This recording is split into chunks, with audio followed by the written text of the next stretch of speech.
ৰিঙৰ ভিতৰত এগৰাকী অসমীয়া ছোৱালী, হাতত গ্লোভ আৰু মনত এটা জিদ। কমনৱেলথ গেম 2026ৰ ফাইনেল। অসমৰ সকলোৱে চকু ৰাখিছিল টিভিৰ পৰ্দাত। কিন্তু আপুনি জানেনে, এই ছোৱালীগৰাকীক এটা সময়ত নিজৰ গাঁৱৰ মানুহেই বিশ্বাস কৰা নাছিল। কাৰণ তেওঁ ছোৱালী আছিল। আৰু ছোৱালীয়ে বক্সিং খেলিব নোৱাৰে বুলি গাঁৱৰ মানুহৰ ধাৰণা আছিল। গোলাঘাটৰ বাৰমুখীয়া নামৰ এখন সৰু গাঁৱত 1997 চনৰ 2 অক্টোবৰ তাৰিখে লভলীনা বৰগোহাঁইৰ জন্ম হৈছিল। বাপেক টিকেন বৰগোহাঁই এজন সৰু ব্যৱসায়ী আছিল। লভলীনাৰ দুয়োগৰাকী বায়েক লিচা আৰু লিমাই সৰুতে কিক বক্সিং শিকিছিল। সৰু ভনীয়েক হিচাপে লভলীনাই বায়েকহঁতক চাই একেটা বাটেই আগবাঢ়িবলৈ ধৰিলে। তাৰ পাছত লভলীনাৰ জীৱনত এটা টাৰ্ণিং পইণ্ট আহিল। স্পৰ্টছ অথৰিটি অফ ইণ্ডিয়াৰ এখন ট্ৰায়েল খেলত লভলীনাৰ খেল প্ৰশিক্ষক পদম বড়োৰ চকুত পৰিল।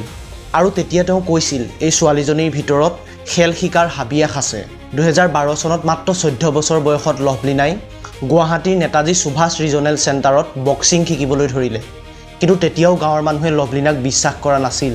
কিন্তু 7 বছৰৰ পাছত 2020 চনৰ টকিঅ' অলিম্পিকৰ ৰিঙত যি হ'ল, তাৰ পাছতেই গোটেই মানুহৰ লভলীনাৰ প্ৰতি থকা চিন্তাধাৰাৰ সলনি হ'ল।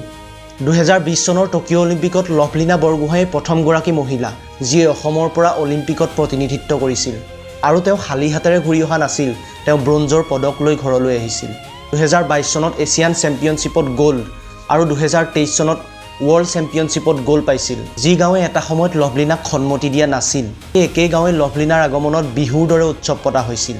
কিন্তু 2026 চনৰ কমনৱেলথ গেমছত এটা নতুন প্ৰশ্ন আহিল। এইবাৰ 75 কেজি বিভাগত নতুন প্ৰতিদ্বন্দ্বীৰ আগত লভলীনাই পাৰিবনে? ফাইনেল খেল আৰম্ভ হোৱাৰ আগত লভলীনাই এষাৰ কথা কৈছিল, মোৰ সপোন সোণৰ পদক পোৱা। এই একেষাৰ কথাই টকিঅ' অলিম্পিকৰ পাছত তেওঁ 2020 চনতো কৈছিল।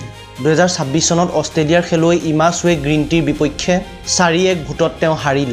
সেই সোণৰ পদকৰ সপোন আকৌ এবাৰ অসম্পূৰ্ণ হৈ ৰ'ল। কিন্তু ৰূপৰ পদকেই হওক, বাৰমুখীয়াৰ সেই সৰু ছোৱালীজনীয়ে দেখুৱালে, তেওঁ আজি বিশ্বৰ শীৰ্ষ বক্সাৰসকলৰ মাজৰ এগৰাকী। আৰু এইটোৱেই তেওঁ প্ৰথম কমনৱেলথ গেমছৰ পদক। কিন্তু পদক গ্ৰহণ কৰাৰ পাছত লভলীনাই যি ক'লে, সেয়া আটাইতকৈ হৃদয়স্পৰ্শী।